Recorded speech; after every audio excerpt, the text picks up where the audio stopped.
Hello friends. आज हम बात करने जा रहे हैं एम.एन. श्रीनिवास की कुछ महत्वपूर्ण अवधारणाओं के बारे में। एम.एन. श्रीनिवास, मैसूर नरसिम्हा श्रीनिवास के जो महत्वपूर्ण अवधारणाएं हैं और आपके सिलेबस में भी उनकी अवधारणाओं को बताया गया है, तो उन अवधारणाओं के बारे में आज हम जिक्र करते हैं या उन पे आज हम वार्तालाप कर रहे हैं। तो देखिए, एम.एन. श्रीनिवास की जो महत्वपूर्ण अवधारणाएं दी गई, काफ़ी अवधारणाएं हैं उनकी, जैसे कि हम बात करते हैं ब्राह्मणीकरण की अवधारणा है, संस्कृतिकरण की अवधारणा है, लौकिकीकरण अवधारणा है। तो इन अवधारणाओं को, छोटे-छोटे अवधारणाएँ हैं, उन छोटी-छोटी अवधारणाओं को हम यहाँ पर समझेंगे आज। सारी अवधारणाएँ एम.एन. श्रीनिवास की हैं, इसलिए इन अवधारणाओं को हमने साथ में रखा है ना, एम.एन. श्रीनिवास।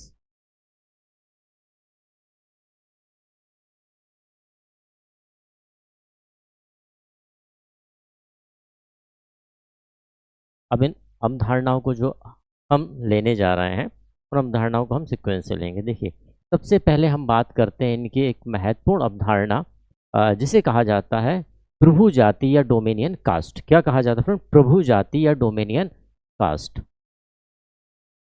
प्रभु जाति,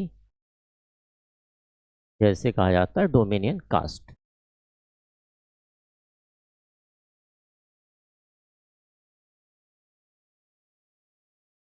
अब देखिए, जब आज़ादी हमारी हो चुकी थी, आज़ादी के उपरांत की स्थिति क्या रही थी कि उस समय पर भी हमारी स्थिति यह थी कि कुछ हमारी निम्न जातियां हुआ करती थी, कुछ उच्च जातियां, या हम ये कहें कि उस वर्तमान या तात्कालिक समय पर जो एक स्थान विशेष या समाज के दृष्टिकोण में कैसी रहती थी, सक्षम जातियां रहा करती थी। तो यहाँ पर हम बात करेंगे, जब हम डोमिनियन कास्ट की बात कर रहे हैं, तो एम.एन. श्रीनिवास का जो अध्ययन रहा, उस अध्ययन के दौरान एम.एन. श्रीनिवास ने यह बताने का प्रयास किया कि कौन सी वह जातियां हैं, किन जातियों को हम डोमिनियन कास्ट या प्रभु जाति कहेंगे। जैसा कि नाम से स्पष्ट है, प्रभु। देखिए, नाम को भी यदि हम ध्यान से देखें तो नाम में क्या पाया जाता है? प्रभु। यानी कहीं ना कहीं कुछ ऐसी जातियों की बात होने वाली है जो अपना प्रभुत्व अपने समाज के अंतर्गत रख रही हैं। तो यहाँ पर प्रभुत्व के लिए एम.एन. श्रीनिवास क्या कहते हैं कि भाई, कोई भी ऐसी जाति जिनका प्रभुत्व कहाँ पर है, जिनका प्रभुत्व समाज में उच्च है, समाज के स्तर पर, या हम सामाजिक प्रणाली में जब देखते हैं, तो ऐसी जातियां जो राजनीतिक आधार पर, किस आधार पर, कुछ आधार बताए गए एम.एन. श्रीनिवास के द्वारा कि इन आधारों पर, जैसे मैंने कहा भाई, राजनीतिक आधार पर, ठीक है ना, कैसे राजनैतिक आधार पर, आधार क्या रखा इनके द्वारा कि भाई राजनीतिक आधार है। दूसरा आधार इन्होंने क्या रखा? राजनीतिक आधार हो गया भाई। दूसरा ये आधार कहते हैं आर्थिक आधार पर। दूसरा क्या कहा इन्होंने कि आर्थिक आधार, आर्थिक आधार की बात भी की गई, आर्थिक आधार हो गया। फिर जनसंख्या बल, या हम ये कहें कि संख्या बल के आधार पर। दूसरा इन्होंने क्या रखा? जनसंख्या के आधार पर। जनसंख्या के आधार पर यदि कोई जाति क्या है, कोई जाति किसी क्षेत्र विशेष पर, देखिए विशेष बात यहाँ के निकल के आ रही है कि इन आधारों पर कोई जाति किसी क्षेत्र पर, किस पर? किसी क्षेत्र विशेष पर, किसी क्षेत्र विशेष पर क्या है भाई? संपन्न है। किसी क्षेत्र विशेष पर, इन आधारों पर किसी क्षेत्र विशेष पर कोई जाति क्या है? संपन्न है। कोई जाति क्या है? इन आधारों पर संपन्न है।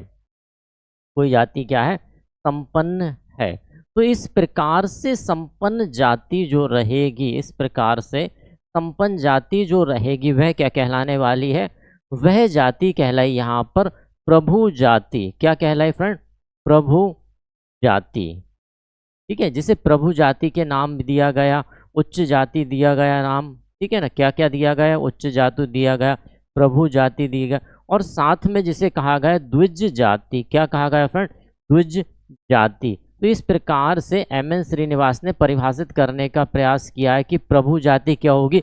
ऐसी जाति जो कितने आधार पर? राजनीतिक आधार पर, आर्थिक आधार पर, जनसंख्या बल के आधार, किसी क्षेत्र विशेष में, ठीक है ना, किसी क्षेत्र विशेष में संपन्न है, तो उस जाति को क्या कहा जाएगा? उस जाति को कहा जाएगा प्रभु जाति, डोमिनियन कास्ट, या उच्च जाति, या फिर क्या कहा जाए, उसे ध्वज जाति कहकर पुकारा जाएगा। क्लियर।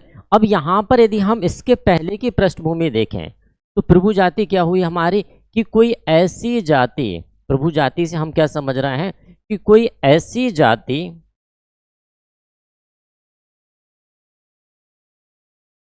क्या हम उसे, यदि हम डेफिनेशन बनाए कि भाई प्रभु जाति की परिभाषा हम कैसे कर सकते हैं कि भाई प्रभु जाति, तो हम ये कह सकते हैं कि वह जाति, क्या कह सकते हैं कि वह जाति या कास्ट, वह जाति जो किसी क्षेत्र विशेष में, वह जाति जो किसी क्षेत्र विशेष में, किसी क्षेत्र विशेष में, क्षेत्र विशेष में अपना प्रभुत्व, क्षेत्र विशेष में क्या कर रहा है, अपना प्रभुत्व किन आधारों पर दे रहा, अपना प्रभुत्व किन आधारों पर दे रही है, तो भाई इनका प्रभुत्व किन आधारों पर रहा, राजनीतिक आधार, ठीक है ना, राजनीतिक, आर्थिक और जनसंख्यात्मक, क्या, जनसंख्या के आधार पर, जनसंख्या के आधार पर क्या है, प्रबल है, जनसंख्या के आधार पर प्रबल है। तो उस प्रकार की जाति को क्या कहा गया, उस प्रकार की जाति को क्या कह दिया गया एम एन श्रीनिवास के द्वारा, प्रभु जाति या डोमेनियन कास्ट कह दिया गया। यहाँ तक स्पष्ट है। अब प्रभु जाति को हम यहाँ पर देख चुके हैं, लेकिन क्षेत्र विशेष पर प्रभु जाति, द्विज जाति या डोमेनियन कास्ट कौन सी होगी, तो फिर यहाँ पर एम एन श्रीनिवास कुछ अपना परिप्रेक्ष्य प्रस्तुत करते हैं। वह क्या रहा, तो जब इन्होंने देखा कि भाई समाज के अंतर्गत यह समाज रहा, समाज के अंतर्गत यह देखते हैं वही वर्गीकरण जो हम पहले देख चुके हैं, ब्राह्मण, क्षत्रिय, वैश्य, शूद्र का वर्गीकरण, ठीक है ना। यहाँ पर एम एन श्रीनिवास क्या कहते हैं कि समाज विशेष में क्या है, ब्राह्मण है, क्षत्रिय है, वैश्य है और हमारे क्या है, शूद्र है। लेकिन यहाँ पर इन्होंने क्या कहा, देखिए विशेष क्या कहा है इनके द्वारा, किसी क्षेत्र को प्राथमिकता दी गई है। तो क्षेत्र आधार पर जब प्राथमिकता मिल जाती है तो ऐसा नहीं है कि कोई क्षेत्र में ब्राह्मण द्विज जाति हो सकता है, किसी दूसरे या अन्य क्षेत्र में क्षत्रिय भी उच्च हो सकता है, किसी अन्य क्षेत्र में वैश्य भी हो सकता है और किसी क्षेत्र में शूद्र भी क्या हो सकता है, उच्च हो सकता है। क्लियर। तो यह अवधारणा इनकी किसकी रही, एम एन श्रीनिवास की रही है। नेक्स्ट की बात कर लेते हैं। इसी अवधारणा से जुड़ी हुई एक अवधारणा और आती है जिसे हम क्या कहते हैं फ्रेंड्स, ब्राह्मणीकरण। क्या कहा गया इसे, ब्राह्मणीकरण। अब ब्राह्मणीकरण की अवधारणा को समझाते हुए एम एन श्रीनिवास कहते हैं कि समाज में जिस प्रकार से जाति बटी हुई है, समाज में जाति किस प्रकार से बटी हुई है, तो एम एन श्रीनिवास ने वही परिप्रेक्ष्य फिर रखा कि भाई समाज में जो जाति बटी हुई है वह चार आधारों पर ही बटी हुई है, चार हमारी मूल जातियों के रूप में रखी गई थी। कैसे, वही उन्होंने क्या रखा, ब्राह्मण को रखा, क्षत्रिय को रखा और वैश्य और शात्री किसे रखा, शूद्र को रखा।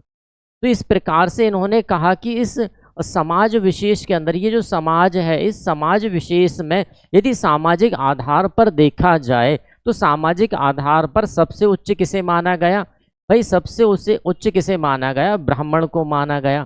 तो इस क्षेत्र को यदि हम ध्यान से देखें तो इस क्षेत्र में हम क्या पाएंगे कि ब्राह्मण जो है वह कैसा हो गया है, उच्च या ध्वज हो गया है।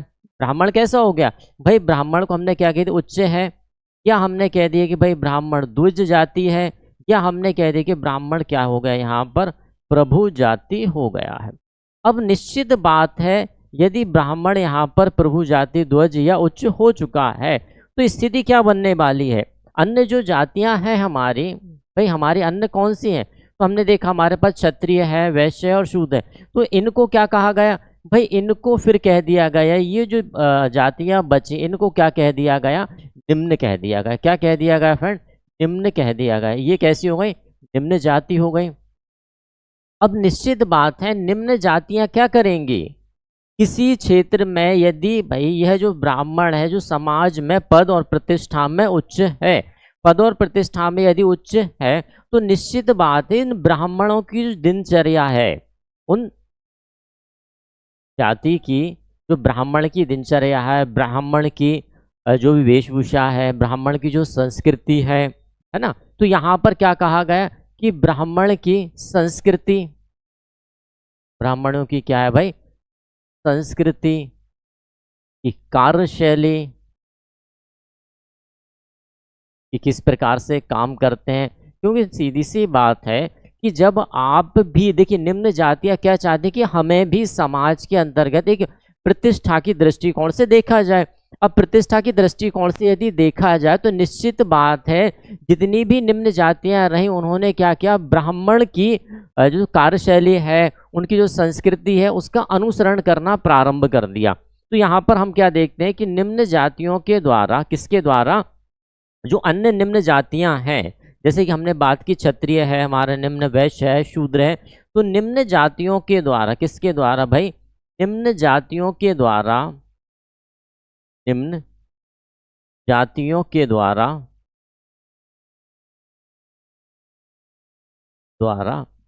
ब्राह्मणों की संस्कृति का अनुसरण करना, ब्राह्मणों की संस्कृति का अनुसरण करना, संस्कृति का अनुसरण, संस्कृति का क्या किया गया फ्रेंड, अनुसरण किया गया। और अनुसरण जब किया गया, अनुसरण करने की प्रक्रिया, अपन ऐसा कर सकते हैं, अनुसरण करने की जो प्रक्रिया रही, अनुसरण करने की प्रक्रिया, तो इस प्रक्रिया को क्या कहा गया, अनुसरण करने की प्रक्रिया क्या कहलाई भाई, अनुसरण करने की प्रक्रिया को ही इनके द्वारा क्या कहा गया, ब्राह्मणीकरण कहा गया। क्या कहा गया फ्रेंड, ब्राह्मणीकरण कहा गया। क्लियर हुआ कि भाई ब्राह्मणीकरण यदि आता तो ब्राह्मणीकरण क्या होगा, ब्राह्मणीकरण एक ऐसी प्रक्रिया है जिस प्रक्रिया के अंतर्गत व्यक्ति इसकी संस्कृति का अनुसरण कर रहा है, ब्राह्मणों की संस्कृति का अनुसरण करने की प्रक्रिया क्या कहलाती है, ब्राह्मणीकरण कहलाती है। अब प्रत्येक स्थान पर यह मैं कहूं कि भाई प्रत्येक क्षेत्र विशेष में क्या ब्राह्मण ही उच्च होगा।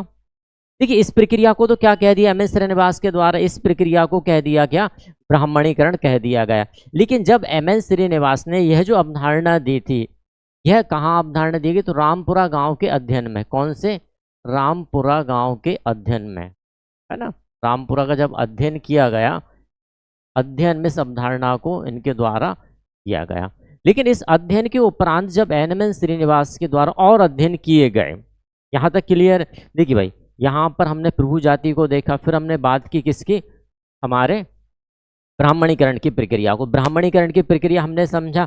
अब ब्राह्मणीकरण की प्रक्रिया के उपरांत बात आती है कि प्रत्येक स्थान पर चूंकि ब्राह्मण एक उच्च जाति पर नहीं थे, भाई मैं ये कहूँ कि प्रत्येक क्षेत्र में यदि प्रत्येक क्षेत्र का अध्ययन किया जाए और उस अध्ययन में हमने देखा कि भाई कहीं पर किसी क्षेत्र विशेष में भाई ब्राह्मण क्या है, उच्च है, और आगे गए तो भाई किसी क्षेत्र विशेष में हमने देखा कि क्षत्रिय क्या है, उच्च है, किसी क्षेत्र विशेष पे गए तो भाई यहाँ हमने पाया कि यहाँ पर वैश्य क्या है, वैश्य उच्च है, और किसी क्षेत्र पर गए तो हमने पाया कि भाई शूद्र क्या है, उच्च स्थान उस समाज विशेष पर या उस क्षेत्र विशेष पर रख रहे हैं।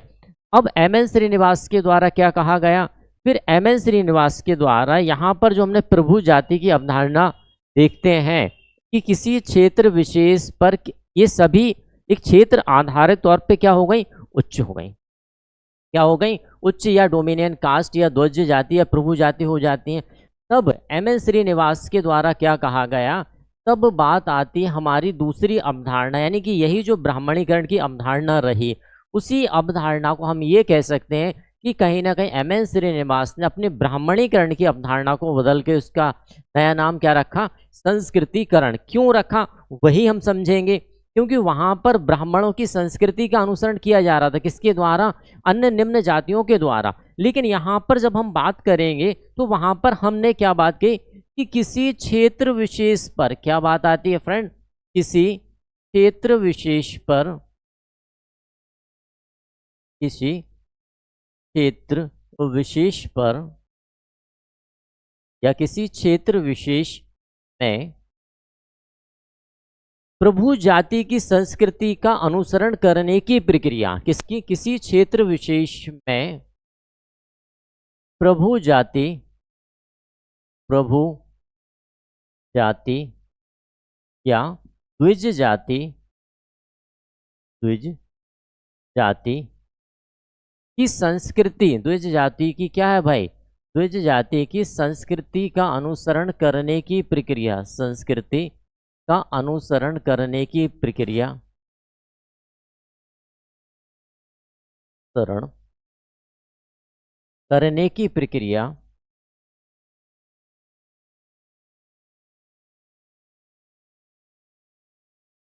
की प्रक्रिया भाई क्या कहलाई? तो भाई यहाँ पर एम एन श्रीनिवास ने कहा कि यह जो प्रक्रिया रही, इसी प्रक्रिया को एम एन श्रीनिवास क्या कहते हैं? संस्कृतिकरण। क्या कहते हैं? संस्कृतिकरण या कल्चरलाइजेशन। क्या कहा इनके द्वारा? संस्कृतिकरण कह दिया गया।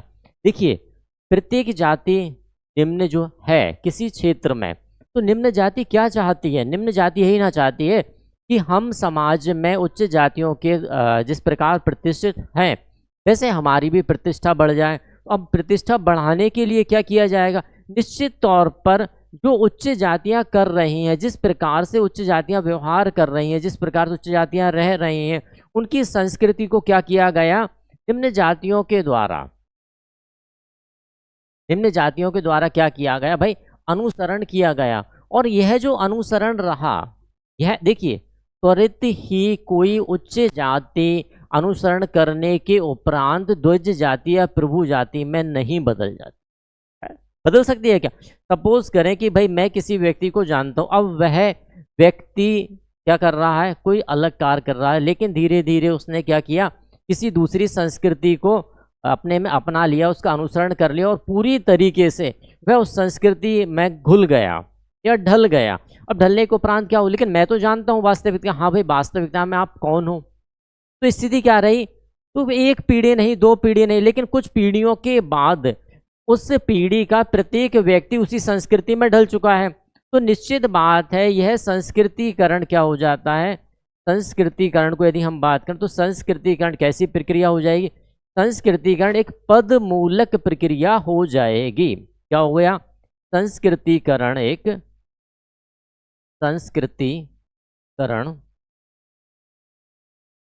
पद मूलक प्रक्रिया। क्योंकि निश्चित बात है, पद मूलक इसलिए कहा जा रहा है फ्रेंड, क्योंकि देखिए संस्कृति को सीख रहे हैं ना, तो संस्कृति को जो बाहर दिखाई दे रहा वही ना सीख पाएंगे आप। तो इसे क्या कह दिया कि भाई संस्कृतिकरण एक कैसी है? पद मूलक प्रक्रिया है। कैसी प्रक्रिया है? संस्कृतिकरण एक पद मूलक प्रक्रिया। पद ही ना बदल रहा है आपका। भाई किसी एक लंबे समय तक यदि व्यक्ति किसी दूसरी संस्कृति का अनुसरण करता है और अनुसरण करते करते वह व्यक्ति अपने पद में परिवर्तन कर लेता है, तो पद में परिवर्तन कर लिया, इसलिए संस्कृतिकरण को क्या कहा गया? कि संस्कृतिकरण एक पद मूलक प्रक्रिया है। क्लियर हुआ यहाँ पर? आगे बात करते हैं। भाई जब संस्कृतिकरण की एम एन श्रीनिवास के द्वारा जो अवधारणा प्रतिपादित की गई वह कहाँ की? तो संस्कृतिकरण का जब एम एन श्रीनिवास का अध्ययन चल रहा था, तो अध्ययन पर वह साउथ इंडिया की कुर्ग जनजाति, कहाँ पर यह अवधारणा दी गई? तो south India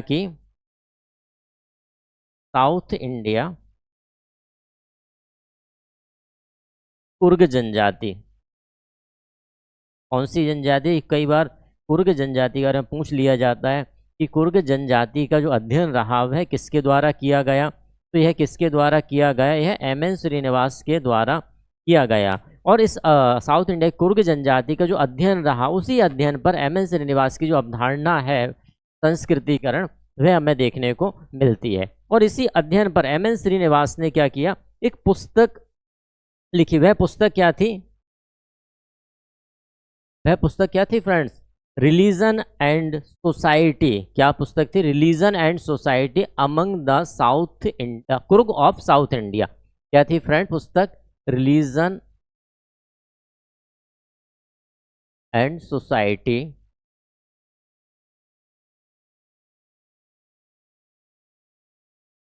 religion and society among the Krug of South India. Krug of South.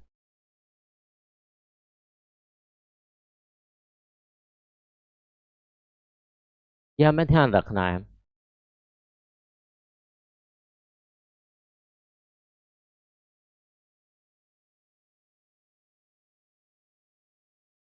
इसी पुस्तक पर इनकी क्या अवधारणा आती है?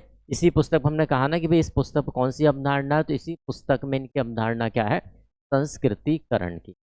अब यहाँ पर भी यही देखा गया है ना कि संस्कृतिकरण की अवधारणा कुछ हद तक जो एम.एन. श्रीनिवास के द्वारा ब्राह्मणीकरण की अवधारणा दी गई थी उसी के क्या है आसपास रही। ठीक है, आगे हम बात करते हैं कि जो संस्कृतिकरण रहा, इस संस्कृतिकरण को क्या क्या कहा गया। तो भाई देखिए, संस्कृतिकरण को क्या कहा गया? सबसे पहले संस्कृतिकरण क्या कह देगा भाई? संस्कृतिकरण क्या है? एक पदमूलक प्रक्रिया। क्या कहा गया? पदमूलक प्रक्रिया। दूसरा क्या कहा गया? परिवर्तन की प्रक्रिया। निश्चित बात है भाई, यदि पद में परिवर्तन हो रहा है तो कहीं ना कहीं हमारे समाज में भी परिवर्तन होगा, तो इसे क्या कहा जाता है? परिवर्तन की प्रक्रिया भी कहा जाता है। क्या कहा जाएगा? परिवर्तन की प्रक्रिया। जब आप प्रोसेस ऑफ चेंजिंग पढ़ेंगे तब आपके संस्कृतिकरण की जो प्रक्रिया है या संस्कृतिकरण की जो अवधारणा अवश्य आती है कि परिवर्तन में कौन कौन सी प्रक्रियाओं का योगदान होता है या रहता है। तो वहाँ पर आप ब्राह्मणीकरण भी पढ़ेंगे, संस्कृतिकरण भी पढ़ेंगे, आधुनिकीकरण भी पढ़ेंगे, वैश्वीकरण भी पढ़ेंगे, क्रांति भी पढ़ेंगे, विकास, उद्विकास, ये सभी क्या है? परिवर्तन की प्रक्रिया ही है कि इन प्रक्रियाओं के होने के उपरांत ही हम क्या देखते हैं कि समाज में कोई ना कोई परिवर्तन अवश्य आता है। मैं यहाँ लिख देता हूँ भाई कौन कौन सी प्रक्रिया हमारी आती हैं परिवर्तन में।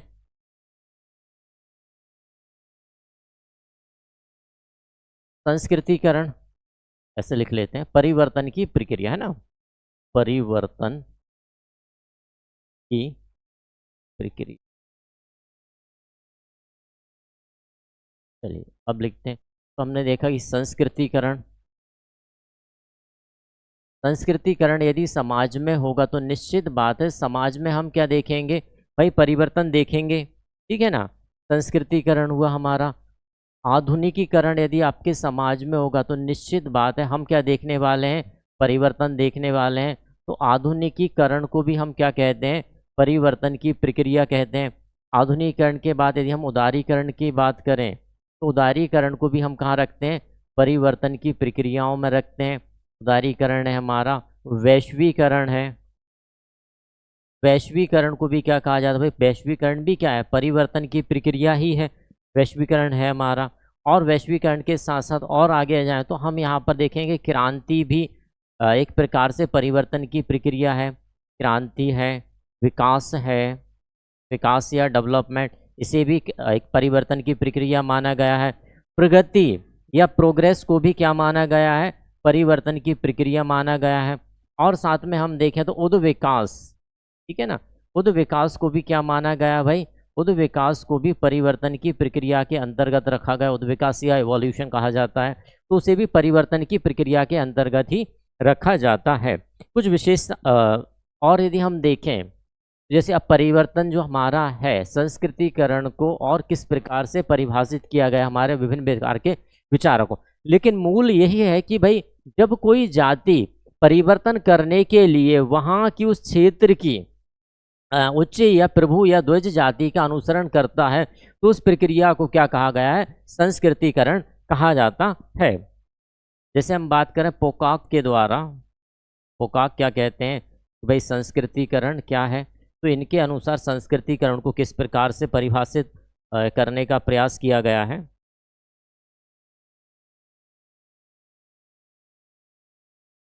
इनका जो मूल रहा, इनका ये कहते हैं कि भाई संस्कृतिकरण के क्षेत्रीय आदर्श, क्षेत्रीय आदर्श रहे। उन आदर्शों में ये क्या देखते हैं? इन्होंने देखा कि जो वहाँ पर संस्कृति रही, जो पोका कहते हैं कि एक क्षेत्रीय आधार पर जो भी उच्च संस्कृति रही उसका क्या करना है, उसके अनुसार कार्य करना या उस संस्कृति को अपनाना ही क्या कहलाता है, संस्कृतिकरण।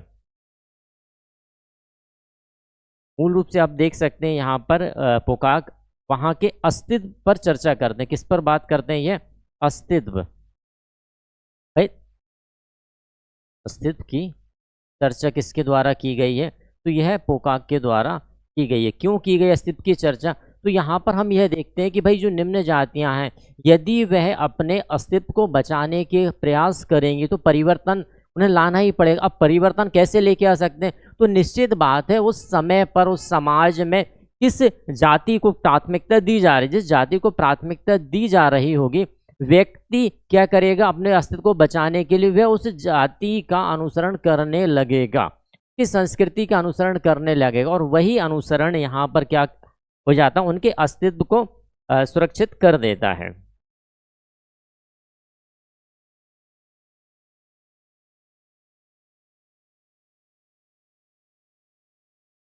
वहीं पर योगेन सिंह का कहना क्या रहा है संस्कृतिकरण के बारे में। योगेन सिंह कहते हैं कि भाई जो संस्कृतिकरण है वास्तव में वह क्या है, एक गतिशील प्रक्रिया, और गतिशील कैसी, सांस्कृतिक और सामाजिक गतिशीलता की प्रक्रिया माना है। योगेन सिंह ने संस्कृतिकरण को क्या माना है, सामाजिक एवं सांस्कृतिक, सामाजिक एवं सांस्कृतिक गतिशीलता की प्रक्रिया,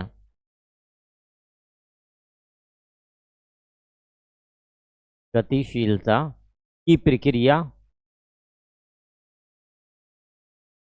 संस्कृतिकरण है। गतिशीलता की प्रक्रिया क्या है भाई, संस्कृतिकरण है। क्लियर हुआ।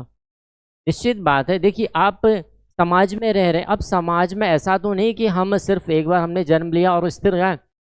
प्रत्येक व्यक्ति अपने आप को गति देने के लिए या गतिशीलता के लिए क्या करे, कोई ना कोई परिवर्तन अवश्य करना चाहता है।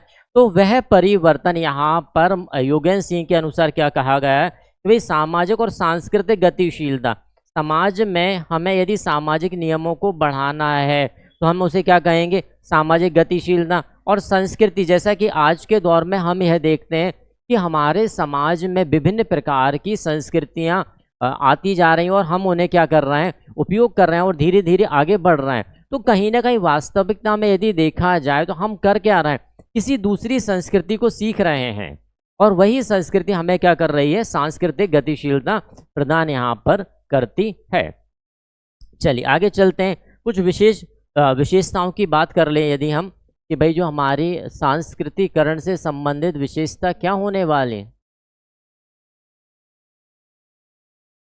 इस प्रकार हम कहेंगे कि भाई जो हमारी संस्कृतिकरण है वह कौन कौन सी विशेषताएं रख सकती है। तो इस संस्कृतिकरण की जो वास्तविकता है वह क्या है कि संस्कृतिकरण का संबंध निम्न जातियों से होगा। संबंध किससे होगा, संबंध निम्न जातियों से है, निम्न जाति। भाई निम्न जाति ही ना ऊपर उच्च में बदलना चाहती या अपना परिवर्तन करना चाहती, तो पहली विशेषता के रूप में हम क्या देख सकते हैं कि संस्कृतिकरण का संबंध डायरेक्ट संबंध है कि भाई यहाँ पर, ठीक है ना। अब आप ये कहेंगे सर वो तो ध्वज जाति का भी संबंध हो सकता, निश्चित हो सकता है, लेकिन प्रत्यक्ष रूप से यदि हम यहाँ पर देखेंगे तो प्रत्यक्ष रूप से ध्वज जाति या प्रभु जाति से संबंध यहाँ पर नहीं है।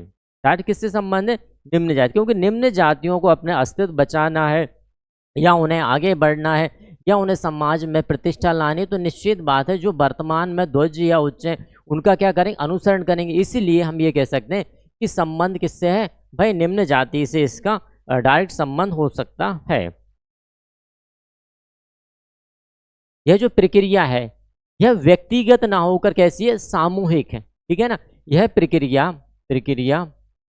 व्यक्तिगत ना होकर कैसी है, सामूहिक है। प्रक्रिया व्यक्तिगत ना होकर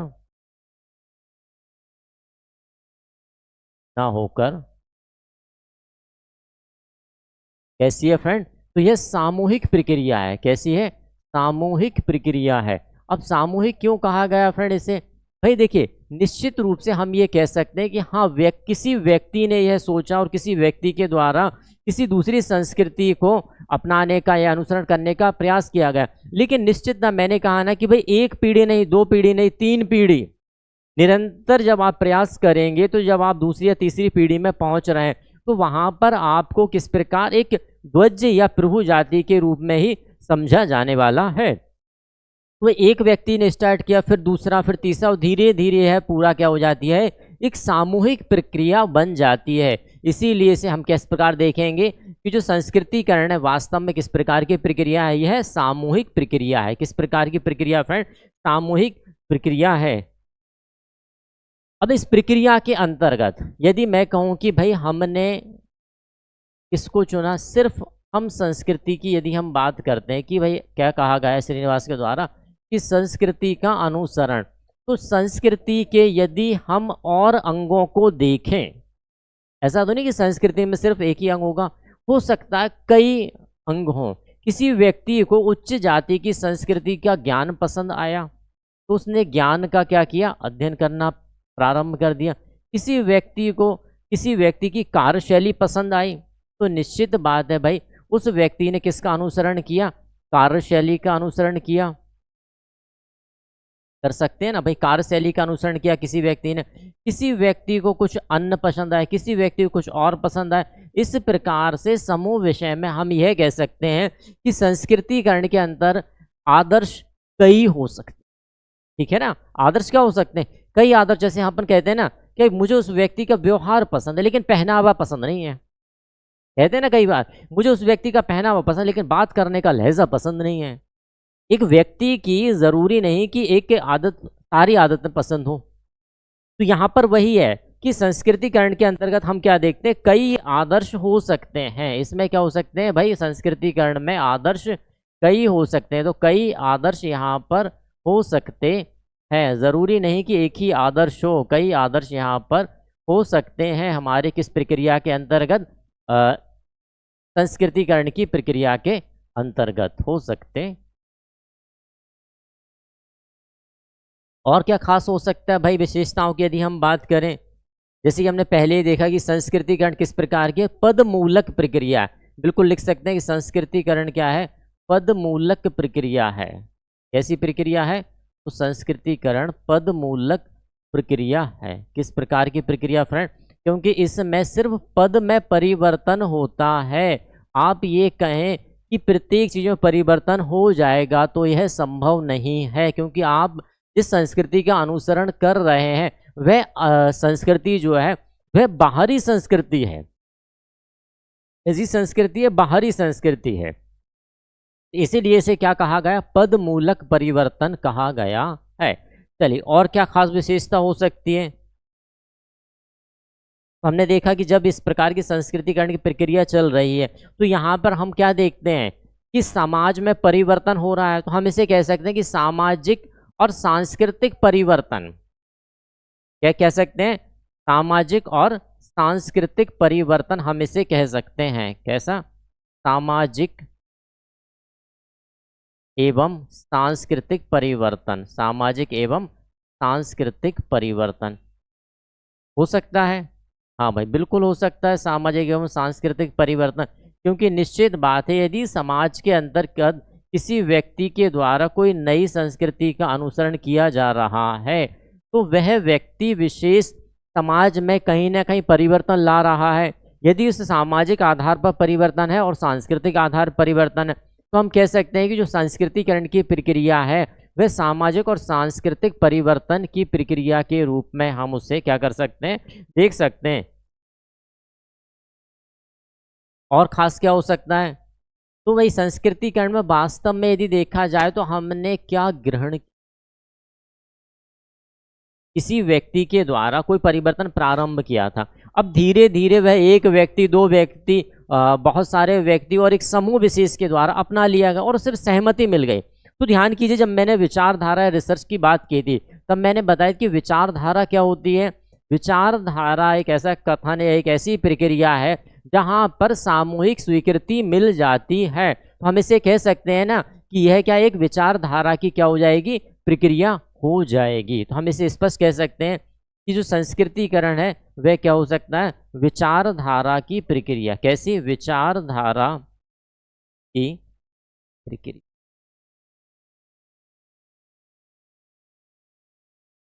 हो सकता है, हाँ बिल्कुल हो सकता है विचारधारा है, क्योंकि वास्तव में चल क्या रही है, यदि हम ध्यान से देखें तो वास्तव में तो विचारधारा ही चली है। किसी, जैसे अपन कहते हैं ना कि समाज में किसी व्यक्ति का बच्चा है, उसने अच्छी मेहनत से पढ़ाई किया, उस पूरे गांव में वह एक उच्च पद पर पदस्थ हो जाता है।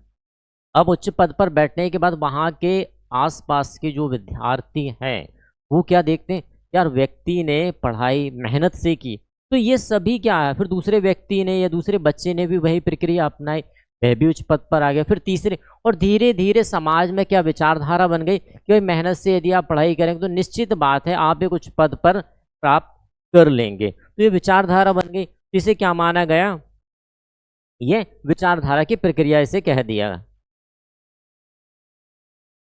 और क्या कह सकते हैं, हम इसे एक चीज और कह सकते हैं, दो तरफा प्रक्रिया। भाई इसे हम कैसे कह दिया कि दो तरफा प्रक्रिया, अनुसरण तो किसी एक का ही किया जा रहा है। अभी आप यही ना कहेंगे कि सर अनुसरण तो निम्न जाति उच्च का ही कर रहे हैं, तो देखिए इसे ध्यान से समझिए, हम क्या कह रहे हैं भाई, दो तरफा प्रक्रिया कहा ना हमने, तो दो तरफा प्रक्रिया कैसे, तो देखिए इसे कि यदि कोई यहाँ पर क्या चल रहा है, एक हमने कहा कि उच्च जाति, ठीक, और एक निम्न, यही है ना। जब यह निम्न जाति इसका क्या कर रही है, निश्चित बात है, मैंने क्या कहा था कि जो निम्न जाति है वो उच्च जाति का क्या कर रही है, अनुसरण कर रही है। यह जो निम्न जाति है इसका क्या कर रही है, अनुसरण कर रही है ना। तो जब ये अनुसरण कर रही है तो इस अनुसरण के दौरान आप क्या देखते हैं, अनुसरण के दौरान आप देखेंगे कि एक समय के उपरांत यह जो निम्न है किस में बदल जाएगी, भाई यह जो निम्न है किस में बदल जाएगी, उच्च में आ जाएगी कि नहीं आ जाएगी, निश्चित बात है आ जाएगी। जब यह उच्च में आ जाएगी और यहाँ पर इस निम्न जाति की जनसंख्या बल बढ़ जाएगा तो स्थिति क्या होगी, निश्चित बात है जो कभी उच्च हुआ करती थी वो क्या हो जाएगी, निम्न हो जाएगी ना। क्योंकि हमने देखा है पहले, ये देखिए हमने यहाँ पर देखा था कि जनसंख्या बल के आधार पर, ये देखिए हमने कहा था ना कि जनसंख्या यदि बढ़ जाएगी तो निश्चित बात है कोई जाति की यदि जनसंख्या बढ़ जाती तो निश्चित बात है फिर उसके आर्थिक आधार बढ़ जाएंगे, राजनीतिक कनेक्टिविटी बढ़ जाएगी। तो सबसे मुख्य क्या है, यहाँ यह जो उच्च थी यह किस में बदल जाएगी, कुछ समय बाद यह निम्न हो जाएगी ना।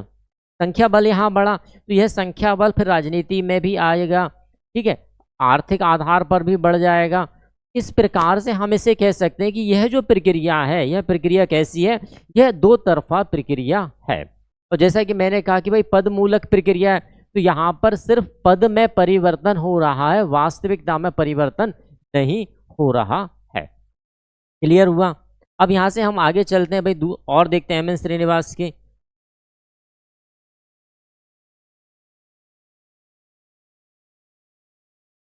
प्रभु जाति हो गई आपकी, डोमिनेंट कास्ट हो गई, ये दोनों ही हैं आपके में।